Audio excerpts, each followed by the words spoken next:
Selamat datang di channel Alur Donghua. Sebelum menonton, silahkan subscribe, biar Mimin tambah semangat update-nya. Karena tidak ada masalah dengan tokennya, bukankah seharusnya kamu memberitahuku detail misinya? Han Li tidak ingin bertele-tele dan berkata langsung.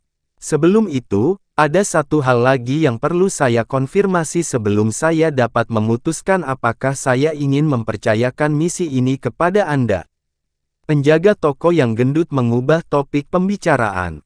Apa itu? Han Li sedikit mengernyit saat mendengar ini. Tingkat kultivasi rekan Taois. Saya perlu mengonfirmasi apakah Anda benar-benar memiliki kemampuan untuk menyelesaikan misi. Penjaga toko yang gendut itu menatap Han Li. Han Li mendengar ini dan tidak lagi menekan auranya. Setelah lapisan cahaya hijau mengalir di tubuhnya, aura tahap awal alam dewa sempurna segera dilepaskan. Meskipun dia hanya merilis jejaknya, itu masih membuat ekspresi penjaga toko yang gendut itu berubah drastis. Wajahnya memerah dan dia sepertinya tidak bisa bernapas. Melihat ini, Han Li dengan cepat menarik auranya, tetapi sedikit keraguan muncul di matanya. Penampilan penjaga toko yang gendut itu jelas merupakan ilusi dari topeng aliansi Anika, jadi auranya juga tersembunyi. Bahkan dengan indera ilahinya yang kuat, dia tidak dapat mendeteksi tingkat kultivasinya tanpa melihat secara mendalam. Aura yang dilepaskannya sangat terkontrol.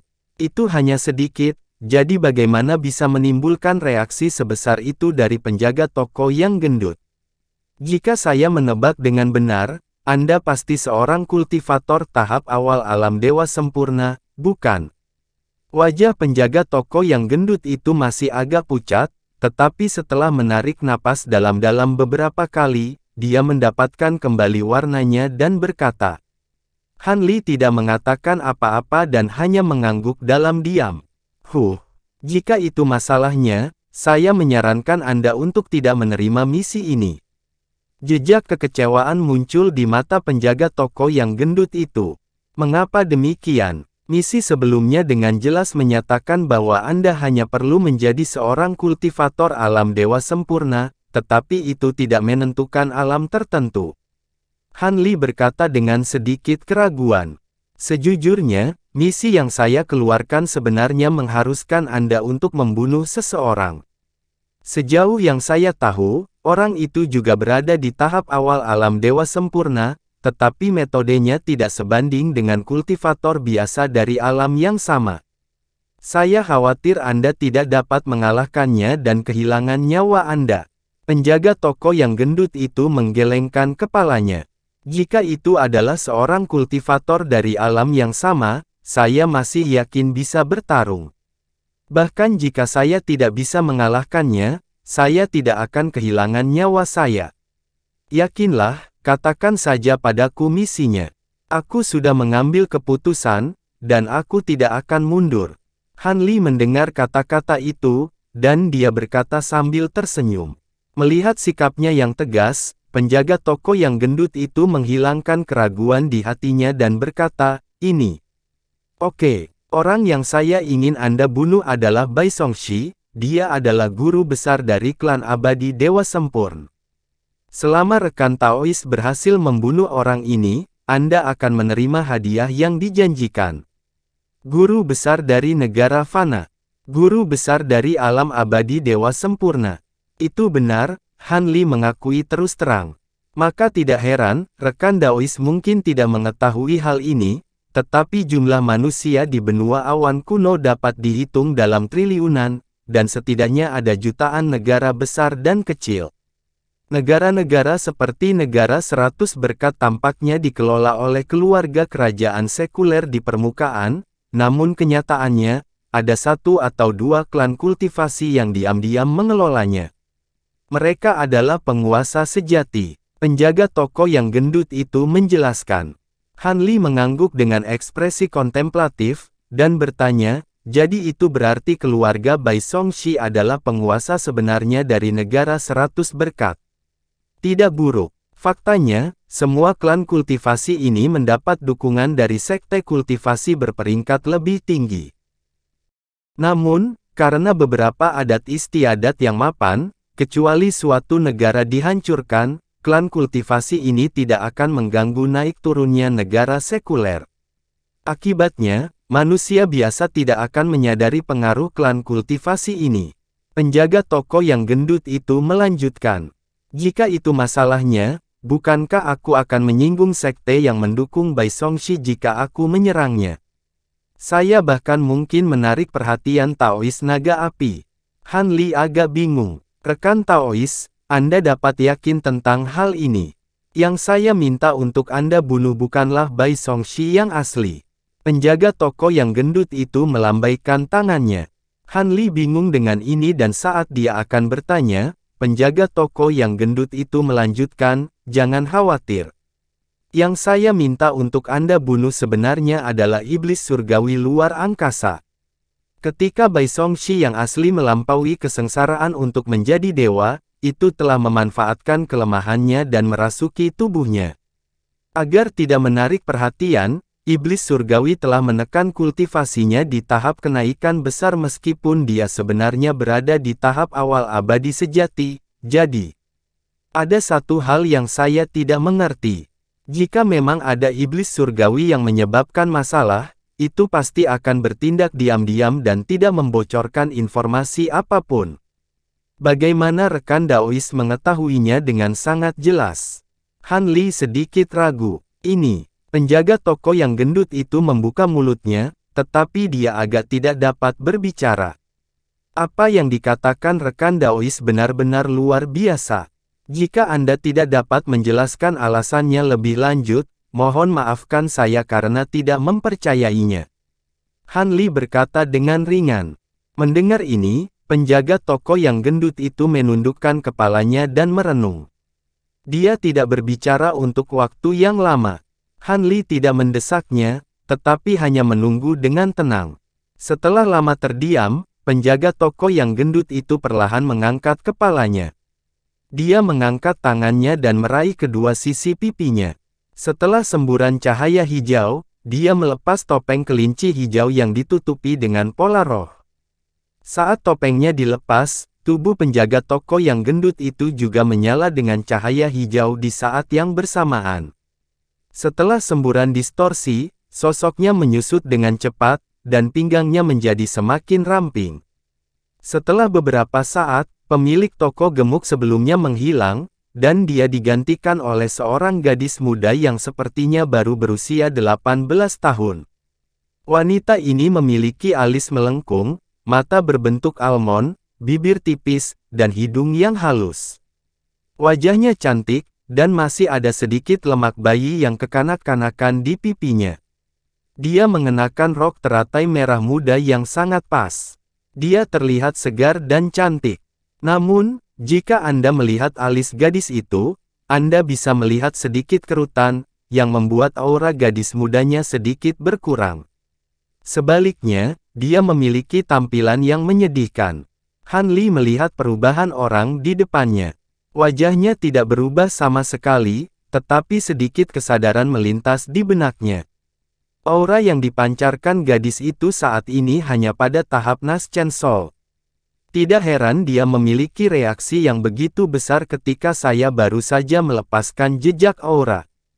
Tapi bagaimana dia bergabung dengan aliansi Anika dengan kultivasi seperti itu? Tetapi ketika dia dengan hati-hati mengamati untuk sementara waktu, dia menemukan bahwa tampaknya ada sesuatu yang tidak biasa pada gadis itu, tetapi untuk sementara dia tidak tahu apa yang tidak biasa. Aliansi Anika memiliki aturan bahwa anggota tidak diperbolehkan menanyakan identitas satu sama lain, kan? Saya yakin Anda dapat melihat ketulusan jika saya menunjukkan diri saya yang sebenarnya, bukan? Gadis itu berkata dengan suara yang sangat menyenangkan. Dia tidak menunjukkan rasa takut atau kecemasan di hadapan dewa sempurna yang berkali-kali lebih kuat darinya. Dia masih tenang. Han Li tetap tidak tergerak dan melanjutkan, mengapa kamu tidak menjelaskan terlebih dahulu kebingungan yang aku alami sebelumnya? Gadis itu menarik napas dalam-dalam dan berkata, sejujurnya, namaku Bai Suyuan, dan aku adalah cicit dari Bai Songxi. Saat itu, dari narasi gadis itu, Han Li secara kasar memahami seluk-beluk masalah tersebut. Ternyata orang tua gadis itu meninggal dalam kecelakaan saat mereka bepergian, dan dia sangat cerdas di usia muda serta memiliki landasan kultivasi yang sangat baik. Dia sangat dicintai oleh patriark klan, Bai Songxi, dan dijaga di sisinya. Kemudian, patriark pergi ke pengasingan untuk menerobos ke alam abadi dewa sempurna, tetapi dia dirasuki oleh iblis surgawi selama masa kesusahannya. Tidak ada yang bisa melihatnya, tetapi dia adalah orang pertama yang menemukannya. Ketika dia memberi tahu orang-orang di klan tentang hal itu, tidak ada yang percaya padanya, bahkan kakeknya sendiri. Pada awalnya, iblis surgawi masih agak terkendali dan tidak melakukan sesuatu yang luar biasa. Ketika itu benar-benar menyatu dengan ingatan Bai Songxi, secara bertahap mulai mengendalikan seluruh klan Bai, dan menggunakan identitasnya sebagai guru besar untuk memperluas pengaruhnya ke istana kekaisaran negara Baiyu. Sejak saat itu, hal-hal aneh terus terjadi di negara Baiyu. Dari waktu ke waktu, sebuah kota atau warga kota tiba-tiba menghilang.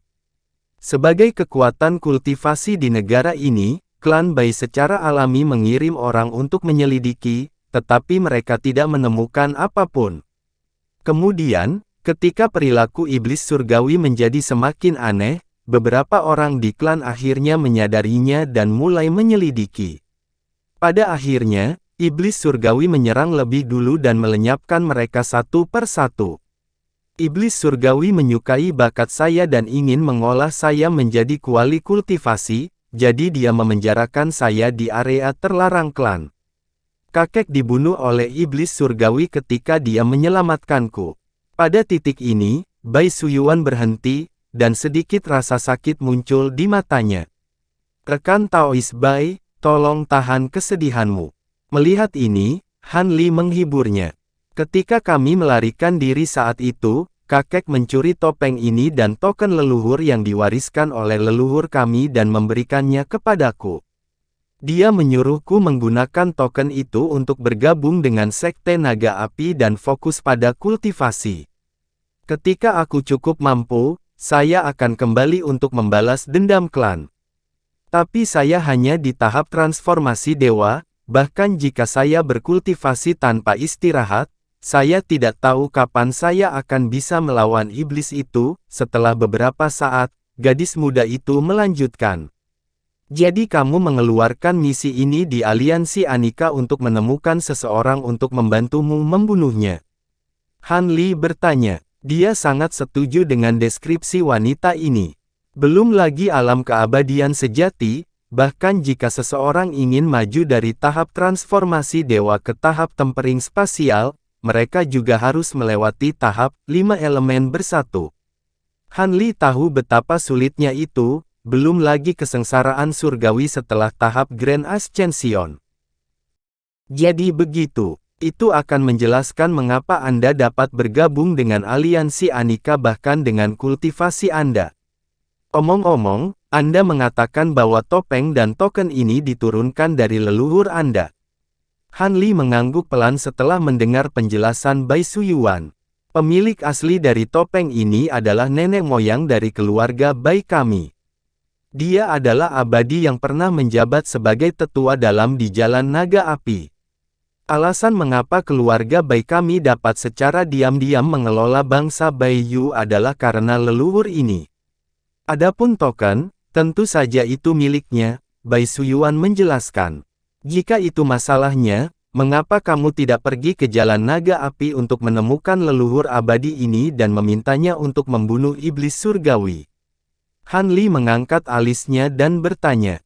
Menurut kakek saya, leluhur ini tiba-tiba menghilang ribuan tahun yang lalu, dan tidak ada kabar tentang dia sejak saat itu. Beberapa tetua tahap integrasi tubuh keluar untuk mencarinya, tetapi mereka juga menghilang. Sejak itu, kekuatan kami keluarga Bai berangsur-angsur menurun. Justru karena inilah kakek buyut saya terburu-buru untuk melampaui kesengsaraannya untuk menjadi dewa sejati, dan pada akhirnya, iblis surgawi memanfaatkannya, kata Bai Suyuan dengan desahan berat. Saya tidak dapat memverifikasi apa yang Anda katakan untuk saat ini.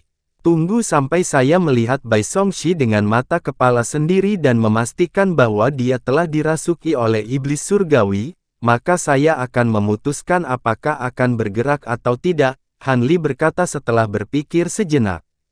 Pada kenyataannya, dia tidak sepenuhnya percaya apa yang dikatakan wanita muda itu. Di mata Han Li, sudah sangat luar biasa bagi seorang kultivator transformasi dewa akhir seperti dia untuk dapat bersembunyi di bawah hidung seorang abadi sejati selama bertahun-tahun. Karena itu, dia secara alami merasa sedikit lebih waspada terhadapnya. Ini, baiklah. Upacara penyembahan surga 10 tahun bangsa Baiyu akan diadakan pada awal bulan depan. Saat itu, Kaisar akan membawa pejabat sipil dan militer ke Gunung Taye di wilayah tersebut untuk menyembah langit. Sebagai kepala pejabat, Bai Songxi tentu saja harus menemani mereka. Saat waktunya tiba, kita harus menjauh dari kota fana untuk meminimalkan dampaknya. Bai Suyuan ragu sejenak sebelum berkata, "Baiklah." Han Li mengangguk setelah mendengar ini, dan masalah ini diselesaikan. Mata Bai Suyuan berbinar, dan dia bertanya, "Ngomong-ngomong, bagaimana aku harus memanggilmu?" Li Feiyu. Pegunungan Gunung Tai yang terletak di bagian timur kerajaan Baiyu selalu dikenal dengan pegunungannya yang megah dan pemandangannya yang indah. Di antara mereka, pegunungan Gunung Tai adalah gunung tertinggi di seluruh kerajaan, dan selalu dipuja sebagai gunung ilahi dari timur. Itu memiliki status yang sangat tinggi di hati orang-orang kerajaan Baiyu. Menurut legenda, dewa sejati yang telah mencapai Dao pernah naik ke sini. Para cendekiawan dari negeri Baiyu selalu bangga bisa mendaki ke puncak-puncak Taye dan membacakan puisi untuk itu. Hingga saat ini masih banyak ukiran tebing yang ditinggalkan oleh para pujangga besar dari zaman dahulu hingga sekarang. Setiap tahun, banyak orang biasa akan keluar untuk melihat wajah gunung yang sebenarnya. Namun, sebulan yang lalu, seluruh puncak Taye dikelilingi oleh sejumlah besar tentara lapis baja, dan itu benar-benar ditutup. Terlepas dari apakah mereka bangsawan atau rakyat jelata, tidak ada yang diizinkan naik gunung. Tak seorang pun di kerajaan Baiyu keberatan dengan hal ini karena mereka tahu bahwa Kaisar akan berdoa ke langit. Meskipun puncak Taye ditutup, beberapa hari sebelum upacara, Kabupaten Dongtai di kaki gunung sudah penuh sesak dengan orang-orang dari kabupaten terdekat. Pada hari upacara resmi, bahkan sebelum matahari terbit, kedua sisi jalan resmi menuju puncak Taye sudah dipadati oleh orang-orang yang datang untuk memberikan penghormatan kepada Kaisar. Ketika jam keberuntungan tiba, gerbong Kaisar dan pejabat sipil dan militer langsung meninggalkan kediaman sementara kekaisaran di kabupaten tersebut.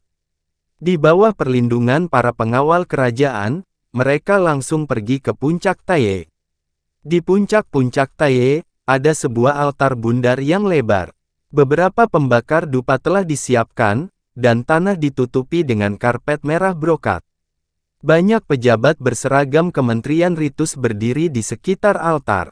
Masing-masing memiliki ekspresi saleh di wajahnya, dan mereka dengan hormat menunggu dengan tangan tergenggam. Di antara orang-orang ini, ada seorang pejabat parubaya yang tampak biasa. Tangannya tergantung di depannya, dan matanya terus bergerak saat dia mengamati sekelilingnya. Orang ini tidak lain adalah Han Li, yang telah mengubah penampilannya dan menyelinap masuk. Bai Suyuan, sebaliknya, menyembunyikan dirinya di luar altar. Setelah mengamati sebentar, Han Li menemukan bahwa selain selusin lebih kultivator Nas Chen Sol dan pendirian yayasan yang tersembunyi di antara tentara yang berpatroli, Menteri Ritus di sampingnya juga seorang kultivator transformasi dewa. Han Li tahu bahwa orang-orang ini kemungkinan besar ditanam secara diam-diam oleh klan Bai. Setelah menunggu sekitar 4 jam, kereta Kaisar akhirnya tiba di puncak-puncak Taye. Kaisar, yang tampaknya berusia 20-an, turun dari kereta dengan bantuan seorang kasim. Namun, dia tidak bergegas ke altar, dan malah berhenti di samping gerbong, seolah menunggu sesuatu. Setelah beberapa saat, gerbong di belakang mereka juga berdatangan satu per satu. Begitu gerbong di belakang gerbong kaisar berhenti, pintu terbuka, dan seorang tetua berjubah ungu berambut putih mengulurkan tangan. Dengan bantuan dua petugas, dia dengan gemetar turun dari kereta. Wajahnya sangat tua, tertutup kerutan, matanya keruh, dan beberapa helai rambut perak melayang di dahinya. Sosoknya bungkuk, dan dia tampak di ambang kematian. Kaisar melihat sesepuh perlahan berjalan, dan senyum muncul di wajahnya. Ditemani oleh petugas, dia perlahan berjalan ke altar, diikuti oleh pejabat lainnya. Han Li berbaur di tengah kerumunan, cahaya biru yang hampir tak terlihat berkedip di kedalaman matanya. Saat dia mengalihkan pandangannya ke arah yang lebih tua, dia pada dasarnya yakin bahwa ini adalah guru besar, Bai Songxi. Meskipun orang ini tampak seperti pria tua yang tidak bisa bergerak dengan mudah dan telah menyembunyikan auranya dengan sangat baik, dia secara alami tidak dapat bersembunyi dari indera spiritual Chen Changsheng. Di permukaan, orang ini benar-benar seorang kultivator Grand Ascension. Selain dengan sengaja menekan kultivasinya dan menyembunyikan auranya, Chen Changsheng tidak melihat hal lain yang tidak pada tempatnya. Kaisar dan Bai Songxi perlahan menaiki tangga menuju altar selangkah demi selangkah, sementara pejabat lainnya berhenti di bagian bawah altar. Saat tetua Jompo melewati Han Li dan pejabat lain dari Biro Ritus, langkahnya terhenti sejenak. Dari sudut matanya, dia secara tidak sengaja melirik ke arah tertentu. Cahaya tajam melintas di matanya yang keruh, tetapi hanya sesaat sebelum dia kembali normal dan berjalan ke tengah altar. Di bawah arahan seorang pejabat tinggi dari Biro Ritus, upacara dilanjutkan. Han Li tetap diam saat dia mulai menimbang pro dan kontra secara mental. "Rekan Li, aku khawatir iblis telah menemukanku. Mengapa kamu tidak bergerak? Jangan bilang kamu benar-benar tertipu oleh teknik kamuflase iblis ini." Pada saat ini, suara Bai Suyuan tiba-tiba terdengar di benaknya. "Rekan Taois cahaya ajaib, bisakah kamu membantuku melihatnya?" Han Li menundukkan kepalanya untuk melihat bayangannya sendiri dan bertanya secara telepati. Setelah hening sejenak, bayangannya tidak berubah sama sekali, tetapi suara magic light terdengar di benaknya. "Rekan Han, aura penyembunyian orang ini tidak lemah, tapi menurut pengamatanku, dia memang dari klan iblis surgawi." Mendengar ini, mata Han Li sedikit menyipit dan sudut mulutnya sedikit melengkung ke atas, memperlihatkan sedikit senyuman. Pada saat ini, Kaisar telah diatur oleh pejabat Biro Ritus untuk mempersembahkan 3 hewan dan 3 batang dupa. Kemudian, dia mundur ke gerbong di samping. "Kaisarku berbudi luhur dan memandang kepada Tuhan yang suci. Dia adalah penerus surga, hatinya untuk langit dan bumi, hidupnya untuk manusia, dan kedamaiannya untuk segala usia, kemuliaan pencapaiannya akan tidak pernah mati, aku hanya mewarisi tatanan langit dan menggunakan upacara pengorbanan." Sebagai kepala dari ratusan pejabat, Bai Songxi mulai menghadap para pejabat dan membacakan upacara pengorbanan atas nama Kaisar. Suaranya serak, dan dia tampak kelelahan, berteriak sekuat tenaga. Melihat ini, Han Li tiba-tiba keluar dari kerumunan. Pejabat Biro Ritus di sampingnya terkejut dan buru-buru ingin menghentikannya, tetapi hanya melihat bayangan di depan dan dia sudah menghilang. Detik berikutnya, dia sudah muncul di tengah altar. Dengan lambaian lengan bajunya, angin puyuh hijau segera keluar darinya seperti naga hijau. Itu menggulung semua orang termasuk Kaisar dan membawa mereka langsung menuruni gunung. Tubuh para kultivator yang tersembunyi di antara manusia menyala. Mereka ingin melarikan diri, tetapi sama sekali tidak berdaya. Mereka hanya bisa mengikuti orang banyak dan terbang ke kaki Gunung Taye. "Apakah kamu kultivator yang diundang gadis itu?" Bai Songxi berhenti melafalkan upacara pengorbanan dan menoleh untuk melihat Han Li. Matanya yang awalnya keruh tiba-tiba menjadi sangat jernih, dan sosoknya yang bungkuk segera berdiri tegak. Dia menyisir rambut berantakan di depan dahinya dengan kedua tangan, dan aura pembusukan di sekujur tubuhnya tersapu. Sebaliknya, itu digantikan oleh aura yang agak kuat dari seseorang yang berkuasa. Han Li tertawa dingin dan tidak menjawab. Tubuhnya kabur dan dia tiba-tiba tiba di hadapannya, mengirimkan pukulan langsung ke kepalanya. Melihat semburan aura yang tiba-tiba, sudut mata lelaki tua itu sedikit berkedut, dan sosoknya melintas, mundur puluhan kaki. Tinju Han Li meleset dan hancur di tanah altar. Dengan ledakan keras, seluruh altar runtuh dan berubah menjadi tumpukan debu. Lusinan lampu yang mengalir menyala dan mendarat di sekitar Han Li, semuanya menatap Han Li dengan marah. Seorang lelaki tua berjubah hijau menunjuk ke arah Han Li dan mengutuk, "Dari mana asalmu? Beraninya kamu menyerang patriark kami?" Han Li tidak membalas setelah melontarkan pukulan itu. Dia hanya menatap Bai Songxi dengan tatapan tak berkedip dan bahkan tidak melihat orang-orang di sekitarnya. Ini semua adalah kultivator keluarga Bai, dan yang paling kuat di antara mereka hanya pada tahap akhir Nas Chen So, jadi dia tentu saja tidak akan berdebat dengan mereka.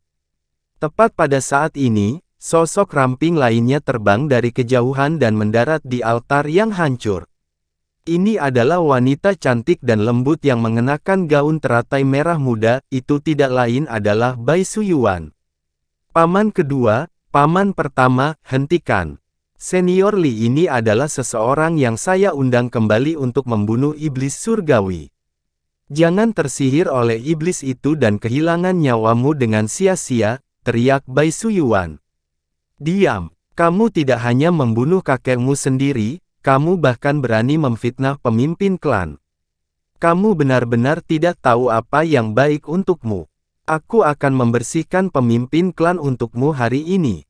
Pria tua berjubah hijau yang disebut Bai Suyuan sebagai paman kedua berkobar amarah, dan cahaya memancar dari tubuhnya saat dia menyerbu ke arah Bai Suyuan.